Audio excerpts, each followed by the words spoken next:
I think our first Easter is worthy of note. Lampers of the most lovely cut flowers arrived from England, and a band of willing workers with artistic tastes made the chapel the most beautiful spot in all of Europe. On Easter Day the sun shone and the men muttered, "God is good." Bang. And still another. Somebody hurt. A woman wounded and a child killed. Not long ago I saw them smile. Now, Tubby always considered Easter 1916 to be the happiest of his ministry here at Talbot House. Now I'd like to take you upstairs to the upper room and give you an insight of what the day must have been like.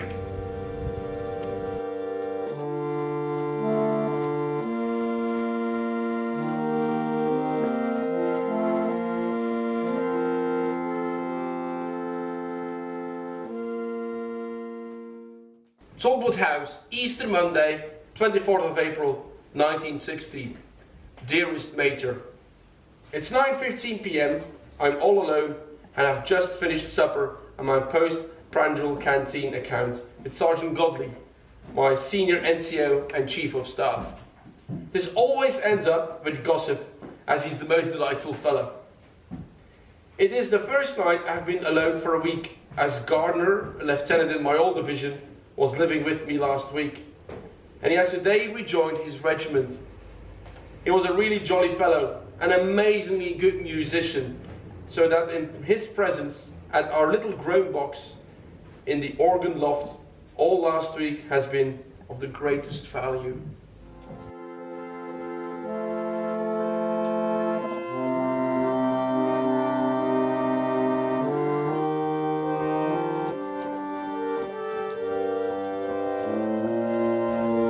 Now the organist on duty that day was Second Lieutenant Godfrey Gardner of the 9th Suffolks.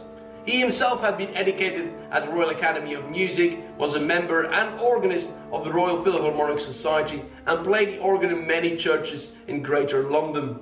Now on the 1st of September he joined the Queen's Westminster Rifles, a regiment that has a very big connection with this house and especially with this chapel. Now by October 1915 he was serving at the front line and was able to arrange many entertainments for his men.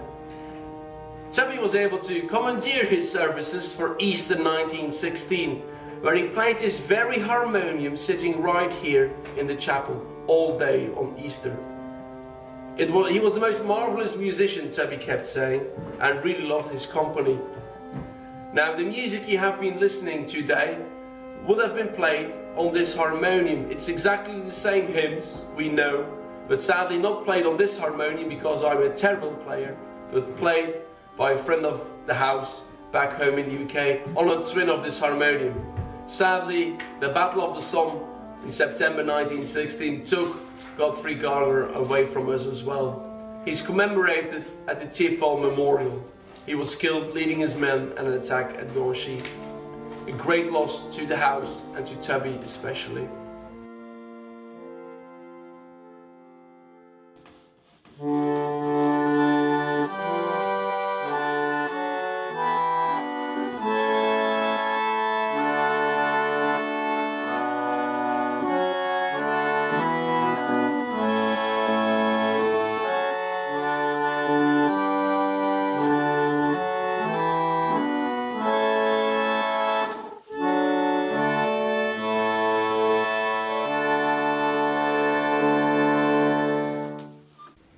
Tubby continues. We had quite a wonderful week. 30 or so at evensong every night and about 50 at Neville's 3 hours, including Lord Cavan himself. And on Saturday the chapel was transformed into the most perfect place of worship in all of Belgium. Mrs. Coovid Kamerling, the owners of the house, had left a roll of crepe behind which draped the altar on Good Friday. On Saturday, flowers poured in from home and a lovely frontal came to order from Holy Cross Court, Haworth Heath. So everything for Easter was exceedingly magnificent. And Easter Day was worth it. We had about 270 communicants. The divisional general came, most of the senior staff, brigadiers, colonels, bandsmen, signals, railwaymen, RMMC, ASC, MT, RE, and he goes on for half a page. If the chapel floor had collapsed at 8, 9:30 or 11:30, as it ought to have done by all laws of gravity, practically every branch of the army here would have had its representatives in the common ruin. The 11:30 service I shall always remember, as indeed I think will all those men who were here. We sang Merbeck and Easter hymns all through, and the real reverence of all was most marked.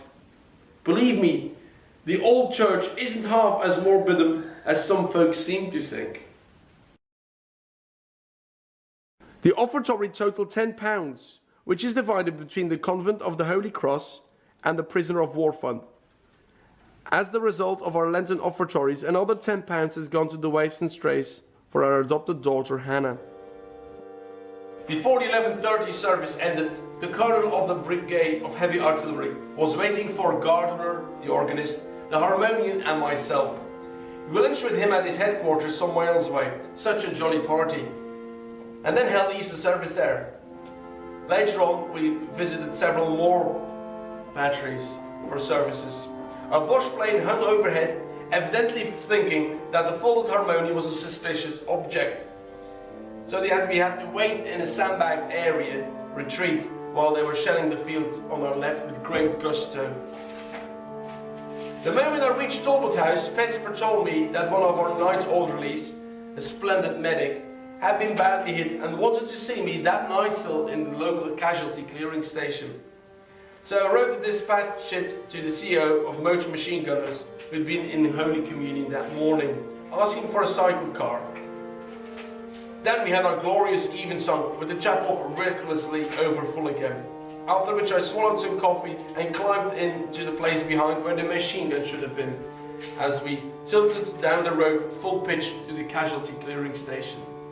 After a long search and climbing underneath the train, Tubby in the end found the CCS, knocked on the door of a familiar army captain, and found the boy in his own ward, doing quite well despite the shrapnel in his lung. I re-emerged into the night, retreated my steps, negotiated the bridge again, found my cycle car, and rolled back to a late and glorious supper of soup and tinned sausages at Talbot House. After which I subsequently retired to bed, eventually. Quite a jolly Easter day, and the right kind.